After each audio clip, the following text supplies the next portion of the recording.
Hello, gentle listener, and welcome to Nocturnal Transmissions, the fortnightly podcast that brings you dark tales, both old and new, performed by your humble narrator, Kristin Holland.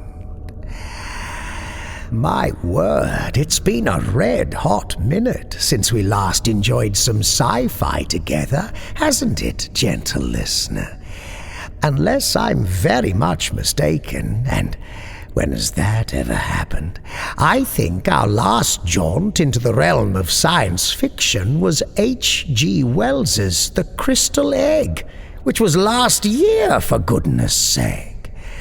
Well, let's fix this reprehensible state of affairs right here and now with a twisted little thought experiment from Taija Morgan.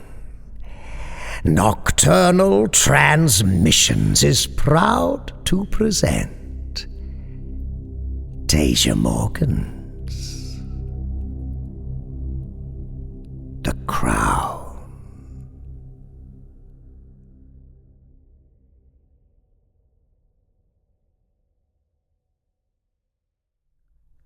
What's the one thing you want most in all the world? Someone once asked Marilla over coffee in the lab. She'd responded, greatness. You mean fame? Don't be silly. Power. She'd hesitated. To be remembered. For some grand creation or achievement, something I've left behind that made the world a better place. Ambitious. A knowing grin. How far do you think you would go to achieve such greatness? She'd laughed. Marilla couldn't recall what she'd told the man, or even his face, but she contemplated the question as she walked toward her office. She passed the marketing department's insipid new posters. The only limit is your imagination, and be anyone you want to be, among other inaccuracies, and muttered, anything. I'd do almost anything. Weeks of nothing but coffee and Adderall gave the world a surreal, glitchy quality, with flickering edges like a bad rendering. After settling at her desk, Marilla regretted holding off on a third cup, as participant 59 hunched in front of her, recounting his beta test. At first it was normal. Plop, there I am, he rambled. Everything's vivid and exciting, and I'm psyched. But suddenly this character blindsides me, and I have no idea what to do. Not like I wanted a tutorial or anything, but I was caught off guard. I found my gun, but it dawned on me I'd never actually used one before. I squeezed the trigger and nothing happened. I was like, duh, the safety, idiot. But this guy was already coming at me like, for real. I panicked and ran. There were bodies everywhere. The boy made a choking sound and abruptly burst into tears.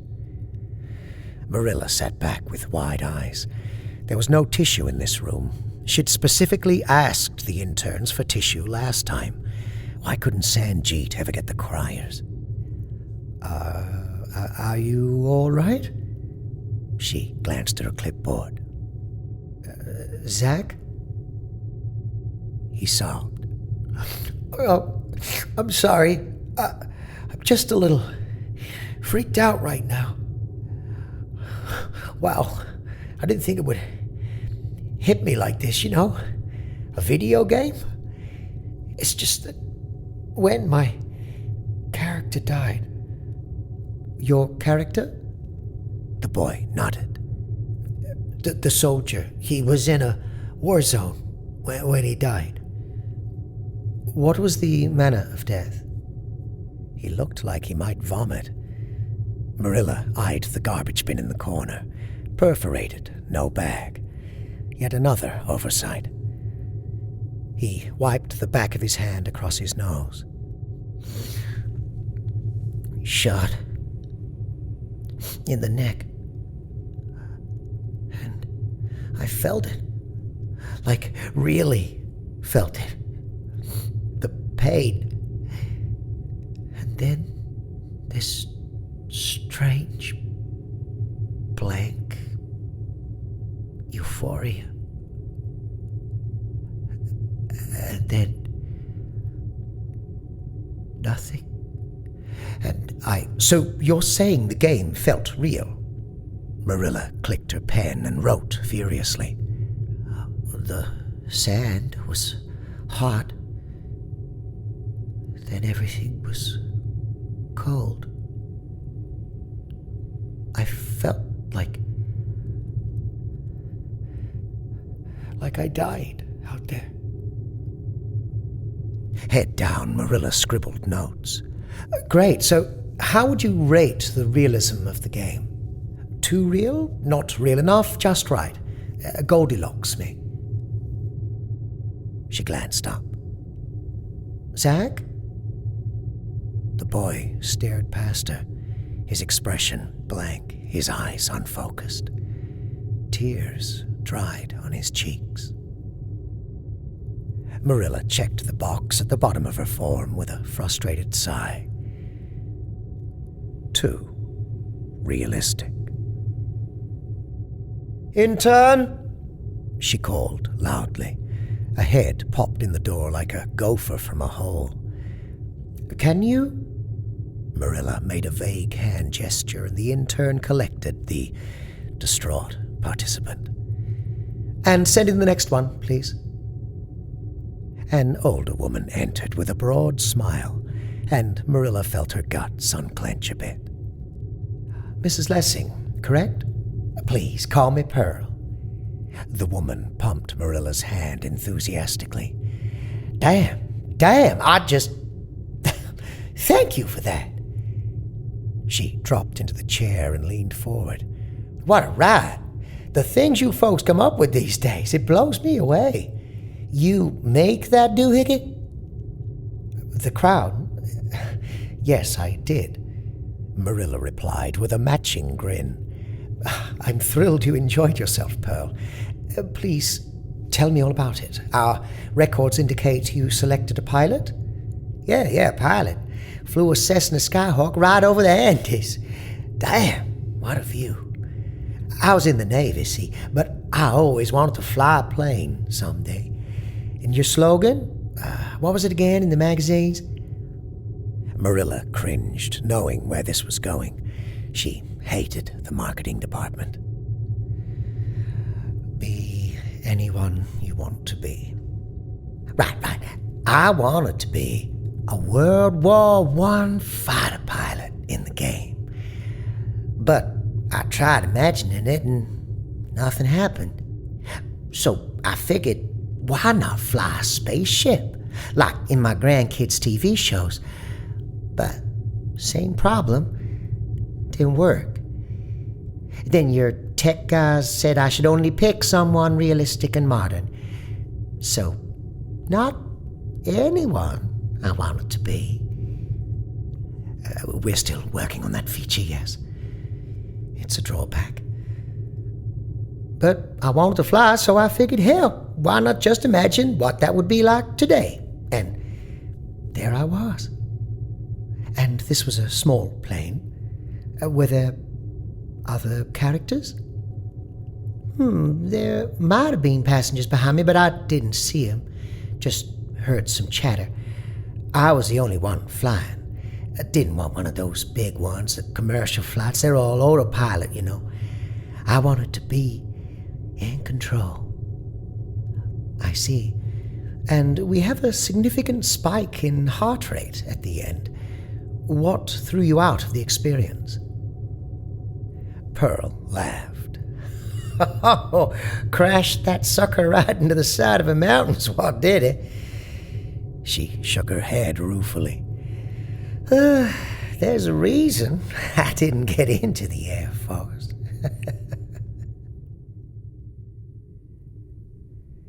Marilla was barely down the hall after her last participant interview when she got the notification on her phone.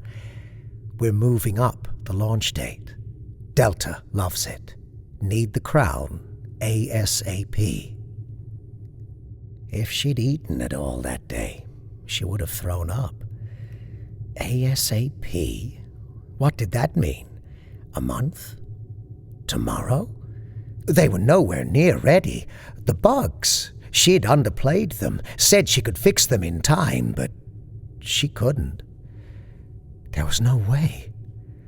And now they had to launch, and it was all going to fail, and her whole career. Ma'am, are you all right? An intern, nameless, faceless, everything a blur. Maybe you should sit down. I'll get someone. A hand on her elbow led her into the conference room, and Marilla found herself seated on a spinning chair in a whirling, empty room. Mar. Sanjeet, his worry voice. They moved up the launch date, she explained. I know. He pushed a glass of clear liquid in front of her. This is what water looks like without coffee beans. Try some. Just this once. She conceded, and he pulled out sandwiches. What would I do without you? She asked. He chuckled. Definitely starve. You do know there are cafeterias on this floor, right? Ever see them before? Never. Thought as much. We're screwed, Marilla said around a mouthful of bread. About that. Marilla glanced up and swallowed. That doesn't sound like your solution, voice, Sanj. I can't handle more problems right now. He looked away, and her appetite disappeared. It's important. Sanjeet drew a file from the stack and pushed it in front of her. She ignored it. Ma, I had an interviewee from Wednesday come to the office yesterday in a panic. Participant 41. I calmed him down and reminded him firmly of the non-disclosure agreement he signed. But this is something we need to deal with. Shit, Marilla said. Another PTSD claim? We already know we need to address that issue, among others. Hence our being screwed. We need more time. That's the issue right now. Not a PTSD case. He came in saying he wasn't entirely honest in his post-test interview or questionnaire. He used his crown time to pretend to be his favorite celebrity singer on stage. His questionnaire reported that he enjoyed the experience. Vitals matched reported excitement levels. Nothing noteworthy. And he pulled himself out after about 30 minutes of gameplay. And he lied? Why does that matter? If the vitals corroborate. I'm sure people lie to us all the time. Well, turns out this guy's something of an exhibitionist. In his virtual reality scenario, he basically did strip karaoke on stage as his celebrity. Which, you know, who cares, right? Except, apparently, he went home and saw this on the news. With a sigh, he set his laptop on the table and pulled up some news footage. Marilla watched as a reporter followed a celebrity. Below, the headline, "Famous celeb, the most recent victim of unexplained blackouts. Is it contagious?" The footage switched to the woman on stage in front of thousands of fans at a concert. Her face and naked breasts blurred out as the crowd gasped.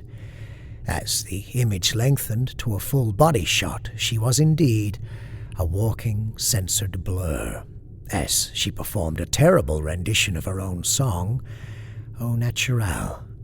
Obviously another drunken, drug-addled celeb scandal.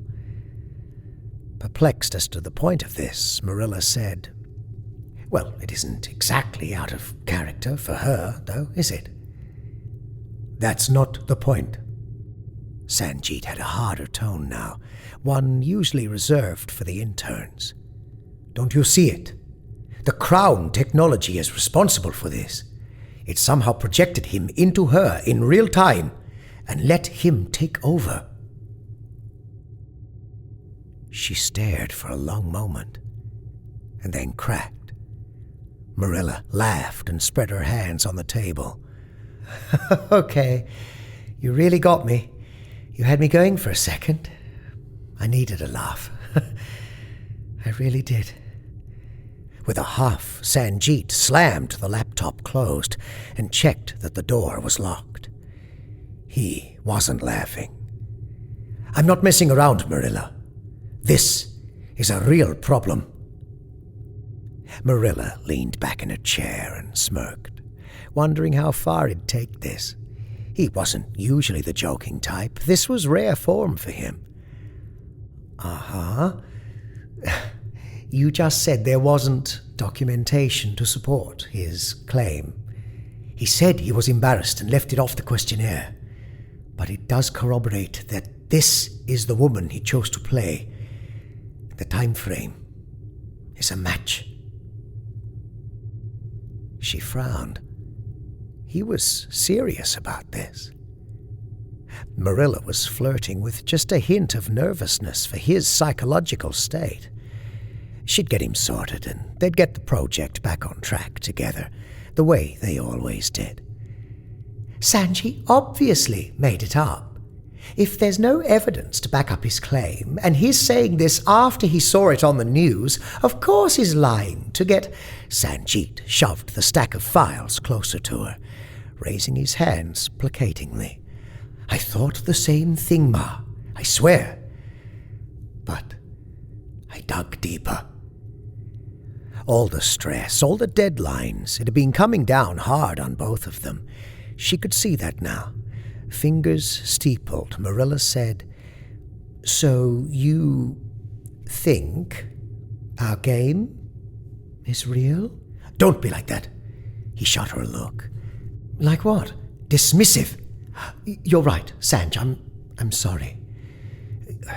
You've been working so hard on this. I get it.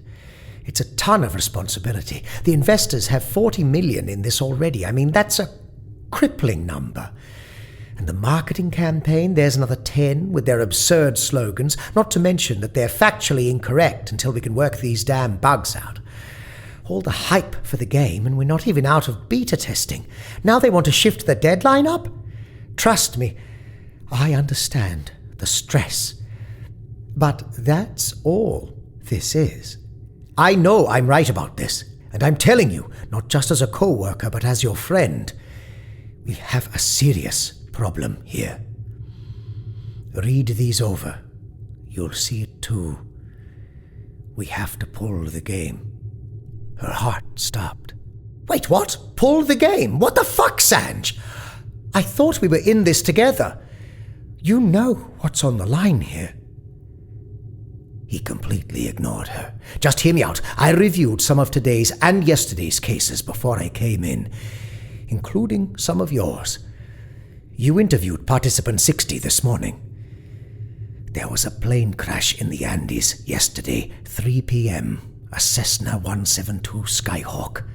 3 deaths, the pilot and 2 passengers. That was the same time as participant 60's beta test. The participant reported flying the same type of plane in the same location and crashing it. He spread some pictures and printouts of news articles in front of her. Pulling this game would be the death of her career. The crown was all she had. No one would ever hire her again if this fell through. She'd be blacklisted, Is this what a heart attack felt like? Why was Sanjeet doing this to her? No, it wasn't just him. She was screwed no matter what. The Crown was meant to tap into the user's subconscious and draw their natural imaginative abilities to the surface. They should have been able to be anything they could imagine. She hadn't been able to figure out why the users couldn't experience fantasy or historical settings. Imagination wasn't bound by time or reality. Why should this experience be? And worse, in some ways the game worked too well, offering an experience so realistic that some users ended up psychologically traumatized. It was a class action lawsuit waiting to happen. The game wasn't ready for market with the current bugs. And participant 32, the one we sent for counseling, she imagined being a firefighter, said she panicked and didn't know what to do when she got caught inside a burning building. Described a building collapse in perfect detail. Same time, same day. Brooklyn. The firefighter didn't make it out. Another news article. Wait. Marilla remembered participant 32. And she'd heard about that building collapse. But she'd played with the Crown herself so many times during development, and God knows she'd died dozens of times. It was just a game. Thoughts crystallized one after another in rapid succession in her brain. What if he was actually right about this, and the Crown wasn't tapping into the subconscious, but rather some collective unconsciousness to project one consciousness temporarily into the body of another? Then that could explain the bugs. It could only project into someone real, someone who existed in the world right now. Then, well, Sanjeet was right. They couldn't possibly let that go to market. It was massively open to exploitation. The possibilities were nearly endless. And then, oh, the possibilities. All these files report the same things, Sanjeet was saying. I've got 14 deaths so far that I can account for and confirm, and 20 events in the media. All these blackouts on the news causing strange behavior? The Crown is doing that. In the wrong hands, this kind of technology could topple economies, destabilize governments, initiate criminal enterprises. But in the right hands, it would only take a thought to inhabit the body of any chosen individual. She could find every missing person in the world by becoming them, or their captors. She could thwart terrorist plots. She could redistribute the wealth of nations to those who really needed it by being any government official, any banker, anywhere. She could make the world a better place. Only now that this new world of possibilities had opened to her, there were a few obstacles standing in the way. We have to pull the game immediately, Marilla agreed finally, voice dazed. Sanjeet's eyes widened, but he quickly smiled and grabbed her hand in his own, relief pouring off him. Yes, exactly. If this is true, Marilla clarified, of course it would be unethical to release the game, but you understand how far-fetched this all sounds. If it's true, it's easy enough to prove. We'll test it together, the two of us.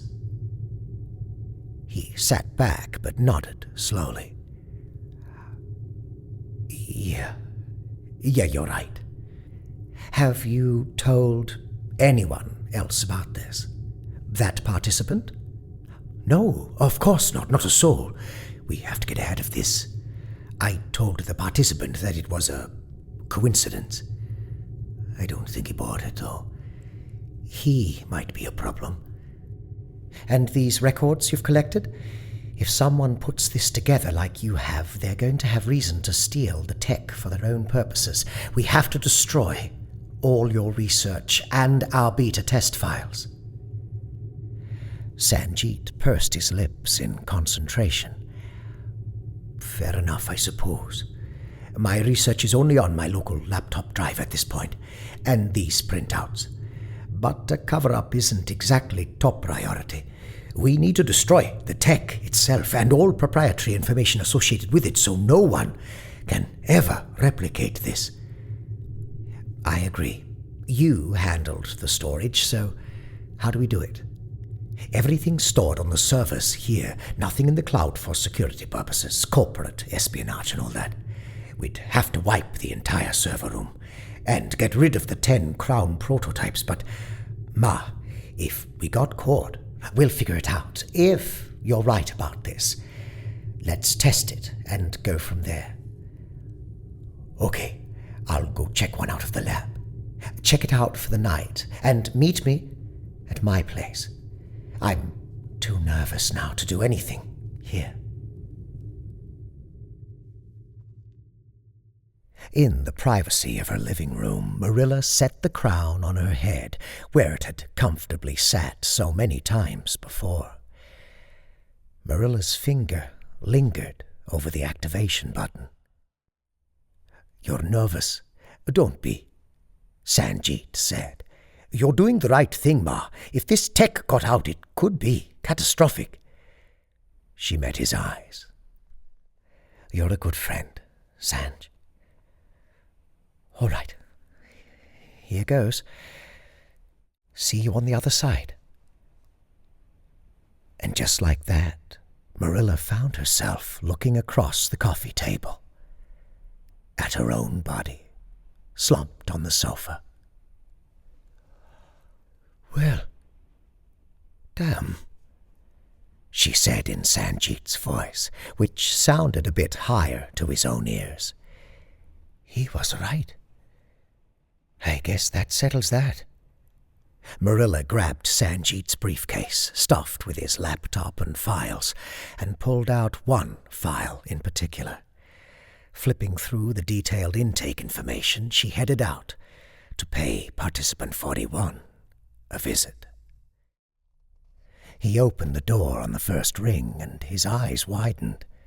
Mr. Malik, I didn't expect to see you. Please, come in. This is about my case? Yes, Marilla said with Sanjeet's mouth. You believe me? Oh, this is such a relief. Thought I was going mad. I really did. But you see it now, the similarities. The house was quiet. His intake form said divorced, single. Maybe we can discuss it over some coffee. Oh, sure, kitchen's this way. Everything happened very quickly after that. Standing in the kitchen, Participant 41 facing away from her as he fiddled with the coffee machine and yammered about K-pop. The statue of a giraffe in her hand, in Sanjeet's hand, conveniently nearby and made of some sort of solid metal that made a shocking thwack-twang sound upon impact with the back of his skull. Blood on the giraffe, on Sanjeet's hands, on Participant 41's shirt collar. Uncertainty. Had she hit him hard enough? Was he dead? Should she hit him again? But then, more blood. A pool that spread wide and fast, rose red, on the white marble floor. Unblinking eyes that stared up at nothing. They'd had participants report killing characters in the game before. Just characters, they'd thought, and why not? It was just a game. Some of them had been so messed up after, some so wired. But as Marilla looked down at this character, Participant 41, she wasn't sure if she felt anything at all. Perhaps there was something very wrong with her. Had she played the game so much that she didn't know how to feel like herself anymore? Or had she always felt so? Nothing. She stood when she heard laughter outside. Carefully, Marilla peeked out the patio window. In the backyard, 2 children played on a tire swing.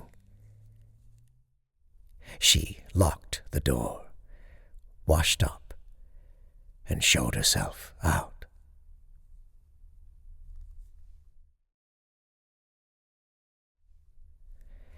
True greatness always required sacrifices. Wind whipped around her, sending a shiver through Sanjeet's frame where he stood on the roof of their office building, 35 floors up. Below, on floor 23, a fire ripped through, originating in the server room.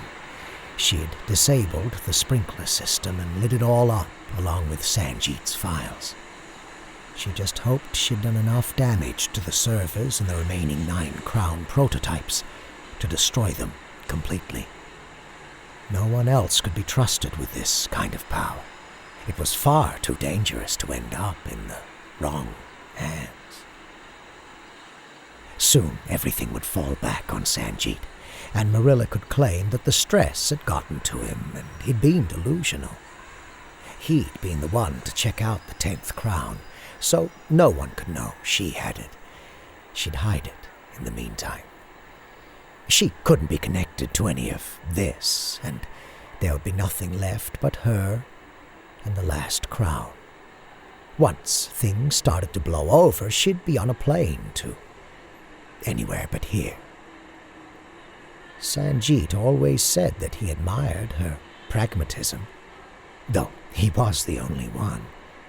The Ice Queen, the interns called her. Ice in her veins. Everyone said so. Yet here she was, hesitating. She'd just bludgeoned a man to death with a giraffe statue, and still hesitation. She wasn't afraid of heights, but her chest felt tight, her mouth dry. She looked down at Sanjeet's shaking hands, and then down, down, down at the glimmering lights of the city below. A noise slipped past her throat, half whine, half choked gasp, and her eyes started stinging as her vision blurred. "Why couldn't you just leave it?" she asked him, swiping at his eyes. "Why do you always have to do the right damn thing?" Maybe she didn't have to do this. Maybe she could convince him, make him understand the good they could do together. Below, sirens wailed. She'd gotten him into a lot of trouble. But she could find a way to get him out of it. She always found a way. Convincing him that some sacrifices were necessary for the greater good, that advancement couldn't happen without a bit of collateral damage, well, that might be harder. And her proposal that they could be society's judges, jury, and executioners in order to make the world a better place. He would never hear it. It wasn't in him. He wasn't like Marilla.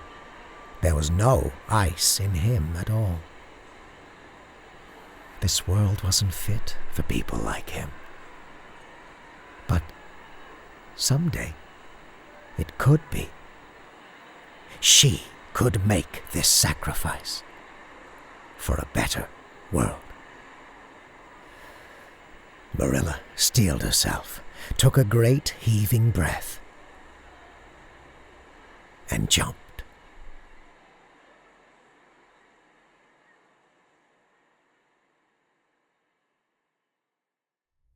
Marilla opened her eyes not in her own living room, but back at the lab. Across from her, Sanjeet sat with his clipboard in hand, very much not splattered on concrete. Her eyes adjusted slowly to the bright room. Sanjeet's rose-red shirt provided stark contrast against the cold white marble of the floor. On his desk, a statue of a giraffe sat amongst photos of their trip to the Andes last summer.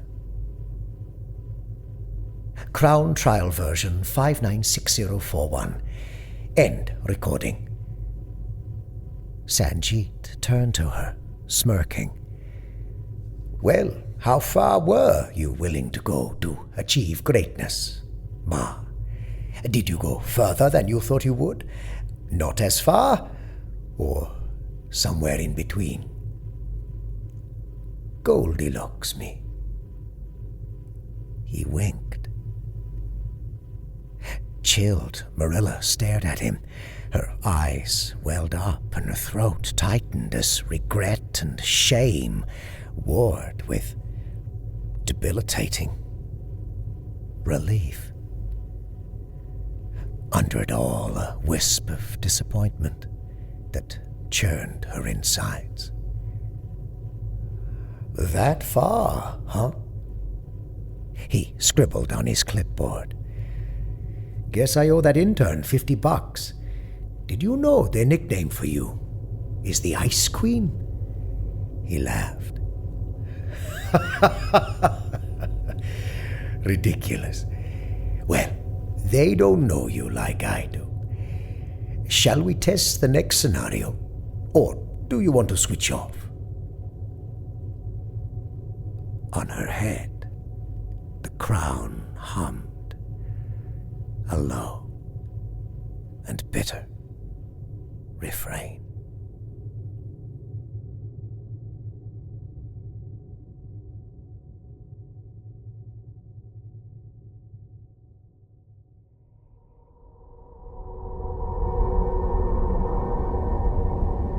The Crown by Taija Morgan. Taija Morgan is a horror, thriller, and suspense author with short stories and non-fiction articles published in various anthologies and magazines. She has degrees in psychology and sociology, and was the editor of Crime Writers of Canada's 40th anniversary anthology, Cold Canadian Crime, in 2022. You can find her at www.taijamorgan.com. That's TAIJAMORGAN. You'll find a link on our website's featured authors page. All right, time to welcome some new subscribers to our Patreon ranks. Our latest acolytes are Cameron Ellis, Brian Doherty, Plasmatic Brain Splatter, Mikey Likes Podcasts, and Brian Brylo. Welcome, welcome, welcome. Glad you could join us. FYI, newbies, just in case you missed our announcement, your Nocturnal Transmissions Patreon exclusive episodes can now be accessed through Spotify. Yes, I know, it's been a long time coming. Well, the wait is over. Just click your membership tab in Patreon, then select Listen on Spotify. Oh, a quick PS. This may not be possible on the Patreon app just yet, unless they've fixed it in the last day or so. So, use the Patreon website, and you shouldn't have any trouble. Enjoy. You have been listening to Nocturnal Transmissions. This transmission was brought to you with the generous assistance of our Patreon subscribers. A particular thank you goes out to our esteemed cohorts: Wayne Prince, Rebecca Gates, The Traveller, Boole Swivney, Kel Wielden, Mudkip, Hisu. Shh. Just listen. Daniel Clanton, Robert Troy Hampton Peterson, Tippy Polo, Brett Allen, Wildy, J.B., Azaran Warrens, Thomas Arvin, Alexis Nolasco, Evan Dooley, Rachel Brown, Alicia Townsend, Sam Hankins, Alex Brewis, Arnie Frank, Daniel Kamiankowski, Adam, and Fabled Words. All non-public domain stories are featured with the permission of the authors. All voices and production are concocted by Kristin Holland. Until next time, as always, watch the skies, fear the dark, and don't trust anyone. Especially yourself. Good night, gentle listener. Good night, I'll see